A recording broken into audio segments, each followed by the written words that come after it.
นึกถึงความคิดของตัวเองนี่แหละเอิ้นว่ากายนี่เวทนานี่จิตคำว่าธรรมคือสิ่งทั้งหลายทั้งปวง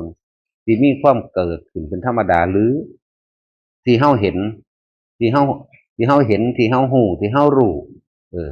แล้วเฮาพยายามควบคุมความคิดของเฮาบ่ให้ออกจากกายแค่นี้นึงเด้บ่ให้ออกจากลมหายใจลมหายใจจึงเป็นในกายอันกายหนึ่งบ่ออกจากเวทนาคือว่ามันก็เวทนานอกเจ็บแข้งปวดขาร้อนหนาวจังซี่แล้วเวทนาในอันเป็นความรู้สึกอันเป็นอุเบกขาเวทนาเนี่ยกายเวทนาจิตก็คือความคิดสติกำกับจิตหรือจิตในจิตจังซี่มันเป็นสื่อของมันธรรมคือสิ่งทั้งหลายทั้งปวงที่มีอยู่เห็นอยู่อันเกิดจากรูปรสกลิ่นเสียงสัมผัสอารมณ์ความรู้สึกต่างๆอยู่ตาหูจมูกลิ้นกายของเฮานี่แหละที่มันไปเห็นสิ่งทั้งหลายเหล่านั้นเรียกว่าธรรมแปลว่าสิ่งทั้งหลายทั้งปวง